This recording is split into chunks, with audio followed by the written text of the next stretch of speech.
Okay, hi everyone, welcome to grammar lesson number 3. So the topics I'm going to be covering today are punctuation with quotation, quotations in literary essays, and pronoun case part 1, and part 2 will be in lesson number 4.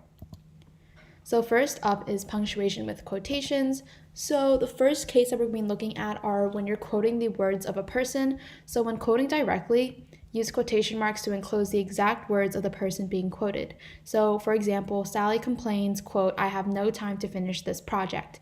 Tom cries, comma, quote, "I wish I could eat that fish." I'm going to go over when to use commas with quotes a little bit later, but for now, when we have this person saying something that follows after, then we have the comma before the quote starts. Next is quoting a complete sentence. This is basically the same thing as what I just talked about, but before I was specifically focusing on what someone is saying. Here we're saying Chris yelled, "This is not a time to joke around." John wept, "I miss her so much." Both of these sentences in the quotes are complete sentences, and it follows the same structure with a person, comma, and the quotes. Next, we have quotes that end with a comma or period. So when a quotation ends with a comma or period, these marks always are placed inside of the quotation marks. So for example, Jeffrey said, "I love it here." We have the period. When Kate said, look at those cats," comma, goes before the end quotation mark. Her dad chased after them. Her mother said that she was overreacting, and you have a period there. Even if it's one word or a phrase or part of a full sentence, like "look at those cats," Kate never really finished what she was saying. We just have to put the comma or the period before the end quotation mark. Next, for semicolons and colons. Semicolons and colons are always placed outside the final quotation mark. So some people believe in love at first sight. Aiden does not. So this semicolons, you can see, is coming after this end quotation mark. That is correct. In this sentence as well, we gain a new perspective after watching Charlie's quote-unquote mad scene. And then we have a colon. We see that Sally does not actually want to become queen. This actually makes sense when you think about it, because you wouldn't have a semicolon and colon in what is being quoted. Quote is when we're referring to the exact wording someone has said or something that we read. So that probably did not include the semicolon and colon. We're using these semicolons and colons to help us, develop our sentence or explain our writing or explain the quote itself. Next, for question marks and exclamation marks, these always go inside the quotation when they're a part of what is being quoted, but they go on the outside if they belong to your sentence. So I'm going to focus on the second part of this rule on the next slide, but first, when it goes inside the quotation, when it's part of what is being quoted. So when we have Daniel shouts, "That is not true," Daniel is shouting, "That is not true," and he's putting the exclamation point with these words. That's why this exclamation point goes inside these quotes before the end quote. So in this, Maxwell yells, "Do you not clean up after yourselves?" Max is asking this question, so that's why we have the question mark before the end quote, and it goes within the two quotation marks. But then for this part where I say, "but outside if they belong to your sentence," these are just some examples of what I mean by that. So in the sentence, "Does anyone know what it means when Mr. Jane said, quote, mysterious concept, question mark?" So Mr. Jane isn't saying mysterious concept as a question. The sentence begins with, "Does anyone know what it means?" So the writer or you or whoever wrote the sentence is saying, "Does anyone know?" So they're asking that question. Mr. Jane isn't saying mysterious concept with a quizzical tone or anything. Mysterious concept is the exact words that Mr. Jane said. The writer is confused and saying, "Does anyone know what it means?" So that's why the question mark goes outside of the end quotation. So then in the second sentence, we have, "Stop calling him the, quote, best magician," exclamation point. The words best magician aren't actually supposed to be emphasized with an exclamation point. That's why we put them outside of the quotations, outside of the end quotation mark. So this person, the writer, is saying, "Stop calling him the best magician," putting emphasis on the stop calling rather than the best magician. And also the exclamation point was not probably in the original writing, so that's why it makes sense to put this outside, because this exclamation point in both sentences, this exclamation point and this question mark belong to the writer. So next, for non-sentence quotations, when a quotation is less than a full sentence or when it is introduced by that, do not set it off with a comma and do not capitalize the first word of the quotation. So it makes sense to go through some examples to understand this rule. So she declared that she was, quote, fed up to hear with Mandy's chatter. And in this sentence, you will often hear it said that everyone blames the victim. So fed up to hear is by no means a full sentence. It's actually just a phrase. So that's why we don't have any commas or capitalizations going on near or in this quotation. In the second sentence, you will often hear it said that everyone blames the victim. This is also, again, not a complete sentence, so we don't have any capitalization or any commas. So the next thing I'm going to be talking about under quotations is speaker tag, which is a pretty long subunit, you could say. So I'm just going to be going through a lot of different rules and cases where you have to consider how the speaker tag will be used. So first, I'm going to explain what a speaker tag actually is.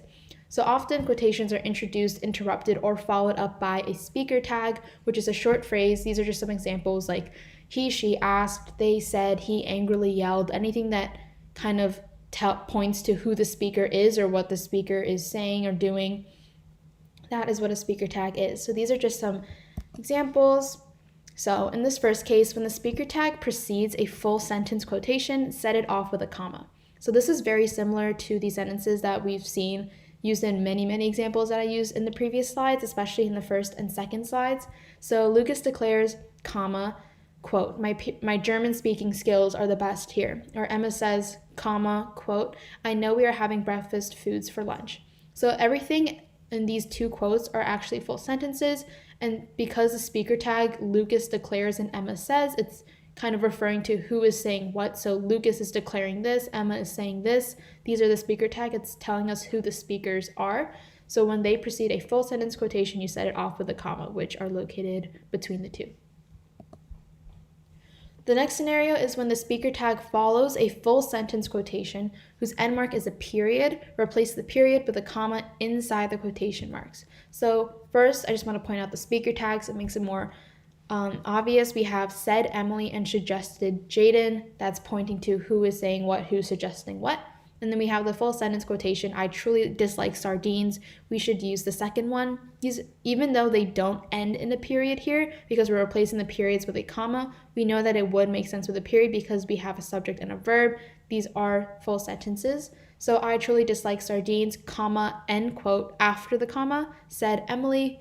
So we have quote, full sentence, comma, end quote, and then the speaker tag. So we should use the second one, comma, end quote, suggested Jaden. The next case is when the speaker tag interrupts a full sentence quotation whose end mark is a question or an exclamation mark.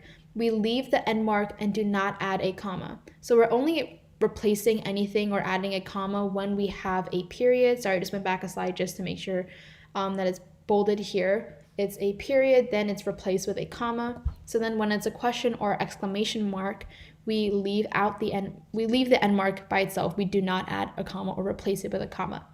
So this is a full sentence. What's wrong with pouring milk before cereal? We have a question mark, and then we have the end quote, question mark.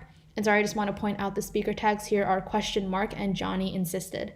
So here we need to go to the gym today, exclamation point, end quote, Johnny insisted. So again, in both these sentences, the structure is the exact same. We have the full sentence, here's a question, here's an exclamation. We have the punctuation before the end quote in both cases, and then we have the speaker tag that follows right after the end quote with no comma separating them. Next is when the speaker tag interrupts a full sentence quotation, we set off the tag with commas before and after. So to make sure that it's clear, I'm going to point out that the speaker tags here are size Sarah. It's telling us who is saying what, who is sighing in this case. And I'm going to have more examples following later. But so Sarah here is saying this time has been, comma, end quote, size Sarah, another comma, quote, too overwhelming to handle. So Sarah, if we're just ignoring the speaker tag for now, has said this time has been too overwhelming to handle. But if it interrupts like it does here, we have two commas. But keep in mind that the comma that kind of like commas off the speaker tag does not come after this end quotation. The end quotation goes here, size Sarah, too overwhelming to handle. And this is because we're saying that the speaker tag is interrupting a full sentence quotation. It can't have a comma here because then that would mean that this is either an exclamation point or a question mark, like we looked at the previous example. So that's why we have to have the comma here before the end quote and then after the speaker tag's name. And also just take note that the second part of the quote does not begin with a capital letter. So here the T in 2 is a lowercase letter. It's kind of similar to what I was saying before. This makes sense because we have a speaker tag interrupting what is being said, this full sentence quotation. So we can't have this be a capital letter because that would mean that this is a full sentence, probably meaning that this is also a full sentence if this whole thing is one sentence. So that's why this rule applies, because again, the speaker tag is interrupting. So next, when the speaker tag interrupts a quotation and the new sentence begins after the interruption, we put a period after the speaker tag and capitalize the first word of that sentence. So that was kind of a little bit long of a rule, so it just makes sense to go straight to an example to show you guys and then refer back to what the rule is saying. So here Dylan is, well, first I'm going to start here. Do you wear that necklace I bought you? Dylan asked. Do you like it? Do you not like it? So here we have the speaker tag, Dylan asked. We have a period here, and then this is the rest of the quotation. So this is a full sentence. This is kind of what I was alluding to before. We have a question mark here. That's why we don't have a comma or anything, because there's a period, so these are two separate sentences. So do you wear that necklace I bought you? Question mark, end quote, Dylan asked, period.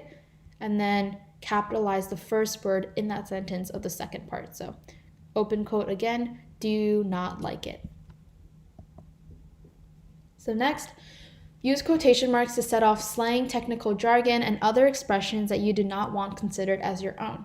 So physicists love strange sounding words such as quark, and just remember here that the period is inside the quotation marks because this is the end of the sentence. And then we have Alexis told Elijah she did not mean to quote unquote roast him. So here the quote slang, technical jargon, expressions. So quark and roast are these words that the writer, we as in the writer, do not want considered as our own. So that's why we're quoting physicists use the word quark. It's not us using the word quark. Alexis told Elijah she didn't mean to roast him. Alexis is saying roast. We're not saying roast as part of our formal sentence. So here's just some practice sentences to go through. So in this sentence, do you understand the material? Question mark, end quote, comma, asked the professor. It's incorrect to have a comma because this could be an exclamation point or a question mark. The important thing is that it's one of the two. So that's why we have, do you understand the material? Question mark, comma, no punctuation following the end quote, asked the professor. Here, the team yelled, this is our last chance. We have the team yelled, comma, quote, this is our last chance, exclamation point, end quote. So the reason that the exclamation point doesn't go outside of the quotes is, yes, it's true that this is our last chance is what is being said by the team, but the team is yelling, this is our last chance, which kind of alludes to the point that there is emphasis and there's an exclamation point. So because the team is yelling, this is our last chance, we have to have this exclamation point at the end, and then we have the end quotes there. If this writer was trying to say that they were emphasizing it, it could make sense, but because the team is yelling, this is our last chance, we have to have this exclamation point before the end quote. And the last practice sentence I just want to go over is, not yet, explains my dad, you must rinse the chicken first. So this was a rule that, very similar structure to the rule that I explained this with, but before, not yet, explains my dad, period, comma, you must rinse the chicken first. So we have the first letter of the second sentence capitalized in the quote, and then we have period after the speaker tag. So the next topic I'm going to be covering is quotations and literary essays. This isn't too grammatical or like grammar heavy, but it is very important, especially through middle school and high school, even college, and whenever you write a lot of analysis essays, literary essays, and you do take quotes from a lot of things, so it's really important to make sure you're using those quotes correctly.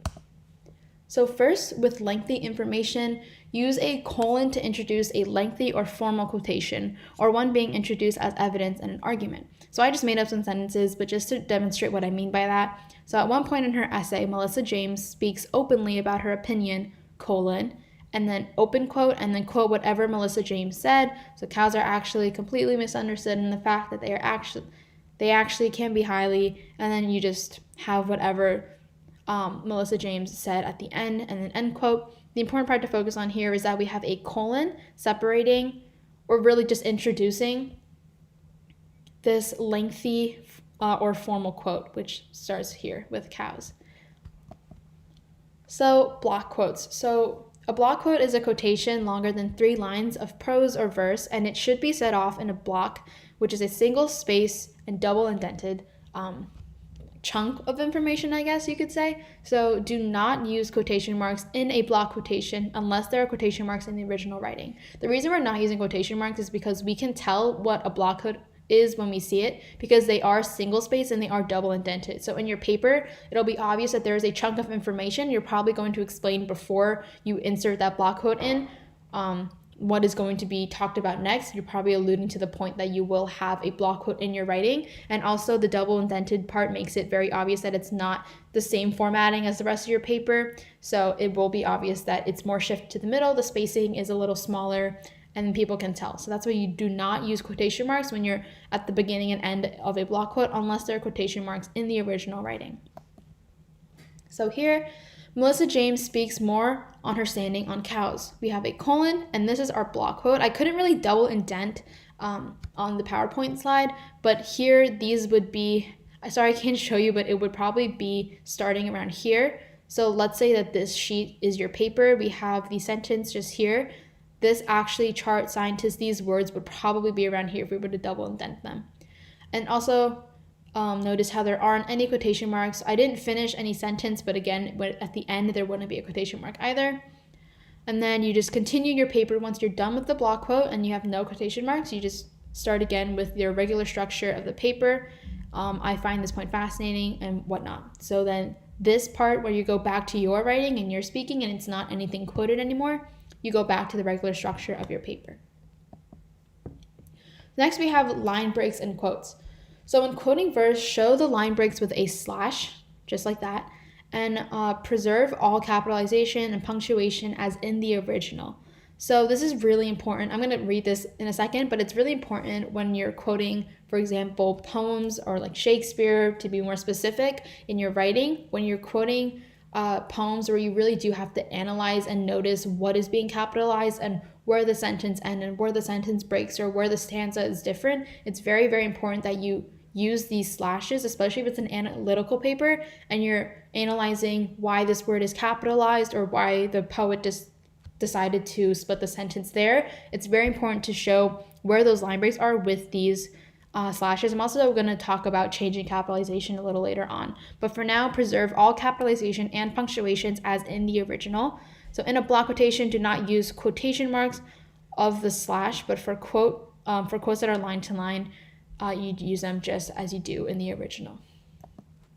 So here, in his poem, George refers to the bush as, open quote, gleaming plump of grass. And then let's say in the poem, sorry, I don't have what it would look like, but you would have gleaming. If we were looking at the poem right here, we would have gleaming plump of grass, and then would go built upon layers of hills, and then dewy in the morning. So they'd be 3 different lines, and we're showing that by having these slash marks that are kind of slashing the sentences from each other, showing that there is a line break. So for example, in block quotes, in his poem, George refers to the bush as gleaming plump of grass built upon layers of hills, dewy in the morning. You might have noticed that the letters here are capitalized. This is just how I typed it. It should, according to my previous slide, because we're quoting the exact poem, the G, B, and D should all be lowercase. But just to show the structure, we have gleaming plump of grass built upon layers of hill, dewy in the morning. You don't need line breaks because you're already seeing them. And like I was saying before with the double indentation, this kind of is a better example. We have all this space versus the regular structure of your paper. So it's very obvious that this chunk of information is separate from your regular writing. So that's why we don't need quotation marks. So how to use ellipses. So what are ellipses? It's just these 3 dots. And it's very important that it's 3. I'll explain that a little bit later. But in quoting less than a full sentence, use the ellipses to indicate that words have been left out of the original sentence. And we use brackets like this to show changes to the original. So build a fragmentary quotation into a complete sentence of your own. So here's a little bit more explanation. So Clark writes, again, comma, quote, that's just a little thing that I wanted to review. There is not enough time unless we sail to Europe first, ... So again, like I said, 3 dots and ellipses are important. Then we have a 4th dot here and then the end quote. So in the above sentence, there are 4 dots at the end. 3 of those dots are an ellipse, and then the last one is a period to show the end of the sentence. And like I said, because it's not anything that belongs to the outside of the quote and it's just a period, we can include it before the end quote. And just to talk about like taking away focus from what exactly ellipses is and just focusing on what it's doing. So Clark is, well, let's say us or you, the writer, is saying, Clark writes, quote, there is not enough time unless we sail to Europe first. And this is all the information, let's say, that you want to talk about in your paper, the fact that there's not enough time to sail to Europe first. That's why this information, even though Clark didn't finish saying what he was saying in that sentence, we're only focusing on this piece of information. So this is a case where you would use ellipse to kind of ... off your information, kind of signaling that that information isn't important for what you're saying, at least for now. You can also place ellipse at the beginning of a sentence, say ... there is not enough time unless we sail to Europe first. If Clark were to say something in the beginning before he said this, but we're only, again, still looking at the information presented here, and that's all we're focusing on, then use an ellipse to kind of block off the rest of the information that isn't important. So here, use brackets to interrelate words into what you are quoting or to change a verb form, pronoun case, or capitalization. So here, if we're changing things around in a quote, let's say the sentence is, he swims in there. So that's the sentence that we're trying to quote. But then we're writing, Jenny wishes she could, quote, swim in the Atlantic Ocean. So this is, you should kind of refrain from using brackets and quotations a lot. You kind of want to keep the essence of what exactly was written. That's why we're quoting something. But there are cases where you have no other choice but to use brackets to clarify the point. Also, so the pronouns align and it makes sense, and the reader doesn't read swim in there. There, we don't know what there is. That's why we have the Atlantic Ocean, just to show what there is. The readers wouldn't know that. And then swim, swims, Jenny, and he are different. So we're saying Jenny wishes she could swim in the Atlantic Ocean. I would make the sentence a little longer so it makes sense that like we're quoting it in the first place. But let's say that this writer really wants to focus on he swims in there, swim in the Atlantic Ocean. Kind of clarifies what is going on. Again, if we just had swim in there, the readers wouldn't know what there is. Next are fragmentary quotations. So do not use fragmentary quotation as the subject of your sentence. So here, handsomely forgiving her shows Russell's new arrogance. Instead, what I mean by build the fragment into your sentence is, like this sentence, Russell displays a new sense of arrogance by, quote, handsomely forgiving her, end quote, for having forgotten their project at home. So again, this is just, it adds a bit more formality and sense to your paper. You don't really want to start a sentence off randomly with a quote. You also never want to bring a quote out of nowhere. You always want to make sure you're introducing a quote. This is just a little side note. In literary essays, analytical papers, when you're bringing in a quote from any outside source that isn't already in your paper, you should 99% of the time kind of tell your reader like what's coming or why you're going to be talking about that quote, or just give any piece of introduction you can, so it's just not slapped into the middle of your paper. So again, here, handsomely forgiving her is built into the sentence. It's not starting the sentence, and this also reads better, and it kind of gives a better understanding of what we're talking about. Next are single quotation marks. So use single quotation marks to enclose a quotation within another quotation.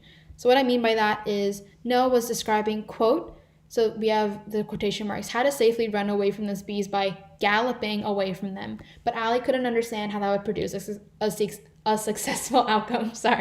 So here we have Noah was describing. So Noah is describing how to safely run away from those bees by galloping away from them. The reason we have single quotation marks around the word galloping is because that is the specific word choice by Noah. So if Noah used the exact word galloping to describe how to safely run away from bees, then we have to put a single quotation mark to show that galloping was a word of Noah, not a word that was just in the book that didn't have a specific speaker tied to it. So next, quotation marks versus underlining versus italicizing. So this is just a little tip as well, a little thing to remember. but you use quotation marks to set off titles of poems, stories, chapters, songs, television episodes, and any other part of a larger work. I'm going to show some examples in the next slide, but you use underlining and italicizing for titles of book-length works, operas, films, paintings, television series, and larger works. The difference is quotation marks is with a part of something, and underlining and italicizing, they can be interchangeable, or just anything that's a larger work that's not, again, part of a smaller thing. So Brady's favorite poem is George Clark's Turtles Return Home. We have the title in quotation marks. Matthew couldn't finish chapter 7, How to Raise a Turtle at Home.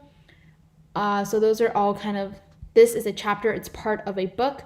This is a poem title, so we have it in quotes, but then this is different. We have Kathy based her book off of the movie Return to the Turtles. This is a movie title, it's a full movie, it's a complete thing, it's a larger work. That's why we have it underlined. It could also be italicized, not both though. You can kind of just choose which one you want to use. So next is pronoun case. This is the last topic that I want to go over today. So first I want to talk about what are personal pronouns. So personal pronouns, for example, actually these are all of them. It's I, you, he, she, we, they, and the relative pronoun who. They have different forms to show their different functions in the sentence. So I'm going to explain what that means by showing you guys a chart. So this is the pronoun case chart. You'll probably be referring to this a lot when you're, first learning about this, but for some people that are native English speakers or have been speaking English for a long time, this kind of comes naturally to you, but just to explain how it grammatically works, I wanted to show we have the subject case, object case, and possessive case. So I'm not going to read through everything because it's more for your reference, but I'm going to be explaining when these cases are used in which sentences in the next upcoming slides. So first, for pronoun case, for the subject case, it's used when the pronoun is a subject or a subject complement. The object case is used when the pronoun is any kind of object, direct, indirect, or object of a preposition, and then possessive case is used to show possession.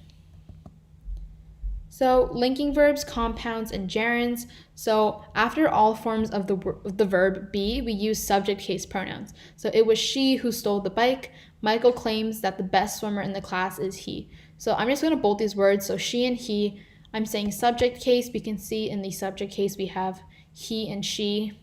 So that's kind of just how you're making sure you're using the right pronouns that belong to the right case. So then just to do some comparisons, linking, this is just continued. So it's me or it is I. So a lot of people do say it's me, for example. When you're picking up the phone in daily colloquial conversation, you're going to say it's me. A lot of people are used to saying that, but it's grammatically correct to say it is I. So in the sentence, when Alex picked up the phone, he immediately said it is I. You would probably be more comfortable reading something along the lines of when Alex picked up the phone, he immediately said it is me, but grammatically speaking, it is correct to use it is I because I is a subject case, and that's why I is here. Object case is not used because it's not the object here. It's not the direct, indirect, or object of a preposition. So next I have compound phrases. When a pronoun is, I think I meant coupled with a noun or another pronoun in a compound phrase, you give it the form it would have if it was used alone. So in the sentence, Ivy and myself have taken our time to complete section 2. So what I mean here, I also meant to put an I here, but you say, give it the case form it would have if it was to be used alone. So here, taking the sentence, Ivy and myself have taken our time, you wouldn't say myself has taken, you would say I have taken. That's why you're using the subject case here, Ivy and I taken our time to complete section 2. So again, you're kind of taking this second part and you're saying it how you would if you were using it alone. So you wouldn't say myself has taken, you would say I have taken. So another example was Mattia waved to Elizabeth and I. You wouldn't say Mattia waved to I, you would say Mattia waved to me. So that's why the correct version of the sentence is Mattia waved to Elizabeth and me.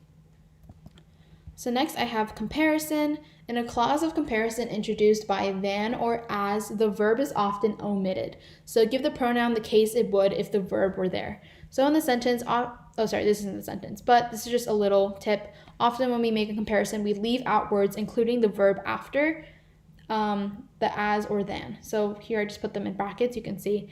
So in the sentence, I'm not paid as much as him. So we're not saying is paid, but we really do mean we're not being paid as much as he is paid. So that's why it makes sense to say I'm not paid as much as he. And you can just put a period here. I'm just using the brackets to show that, again, we usually leave out the verbs that follow. So that's why it's important to kind of read the verbs to yourself, at least if you're not going to be writing it. I'm not paid as much as him is paid. It doesn't make any sense. It makes sense to say I'm not paid as much as he is paid. Another example, Jason told Amelia that he had played worse than her.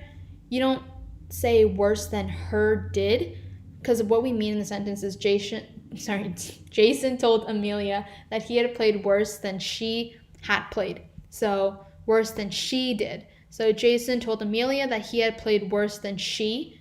And you can just put the period here, but I'm just saying the brackets to show the verb. It makes sense to say she had played, not her had played. So then she, period.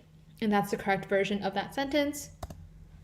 So now we have pronouns plus an appositive noun. So we put a pronoun coupled with an appositive noun in the case it would have if the noun were left out.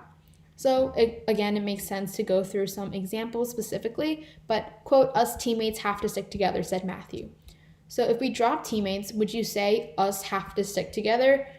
Probably. Actually, you're not supposed to be saying that. You would say we have to stick together. That makes sense. So when we put the word teammates back in, we teammates have to stick together, said Matthew. So that's why us is incorrect.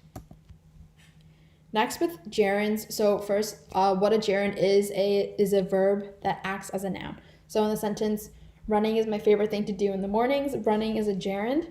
Gerunds usually end in ing, but I don't believe that's always the case, but that is a lot of the defining characteristic of what a gerund is. If you see a verb with ing, it can probably be used as a gerund. So here, running is the noun, is my favorite thing to do. But running is also a verb, like, oh, look, that dog is running.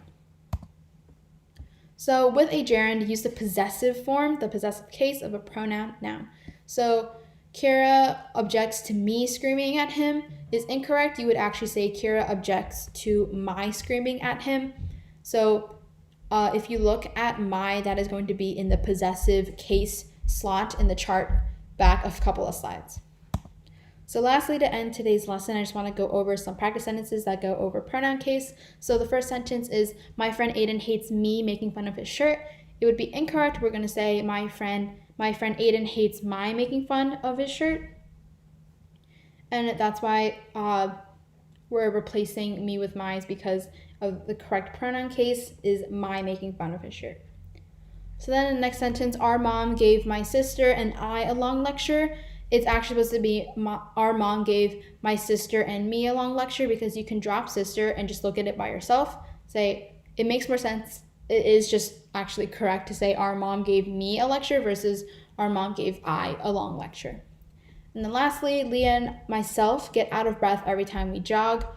Leah and I get out of breath every time we jog is correct, because it makes sense to look at it alone and say I get out of breath versus myself get out of breath. So then when you put it together, it's still correct to go with the version that was correct in the first place when it was alone. So Leah and I get out of breath every time we jog. So yeah, that is everything for today. So I hope you guys enjoyed the lesson. If you have any questions or concerns or feedback, please leave them in the comments. And thank you.